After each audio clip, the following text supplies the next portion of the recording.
শুরু থেকে ব্রাজিল খারাপ খেলছে। নেইমাররে কিন্তু আমরা এতদিন ডিপ ফ্রিজে রেখেছিলাম, আজকে ইনশাল্লাহ সে ফ্রিজ থেকে বের হবে। এক্স্যাক্টলি, এখানে নেইমারের অভাবটা অপূরণীয়। We are from Brazil. We are from Brazil. I think Brazil is gonna win. Maybe 3-1. 3-1.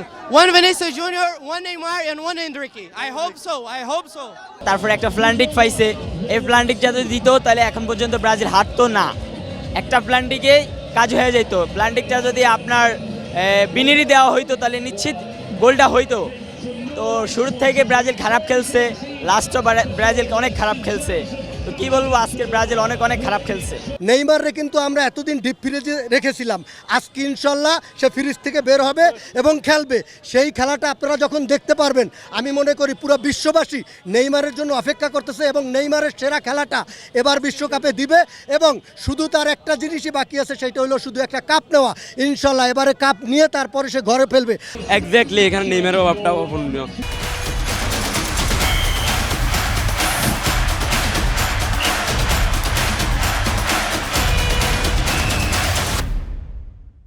নেইমারকে যদি প্রথমে অবস্থায় নামানো হতো তাহলে ফলাফলটা ভিন্ন হতো। তবে ব্রাজিল আজকে খারাপ খেলে নাই, কিন্তু ভাগ্য সহায় ছিল না। আমাদের পেলে থেকে শুরু করে বর্তমানে অর্থাৎ শেষ হইলো নেইমার।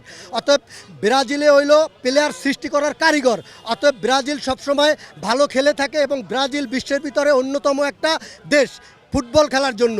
আমি যতক্ষণ সম্ভব দেখছি যে ব্রাজিল প্রথমে হারছে টুর্নামেন্টে, সব ম্যাচে ব্রাজিল ভাগ্য অসহায়ের কারণে হারছে। তবে আজকেও তার ব্যতিক্রম নয়। তবে তাদের হল্যান্ড ছাড়া আর কেউ নরওয়ের এত ভালো খেলতে পারে নাই।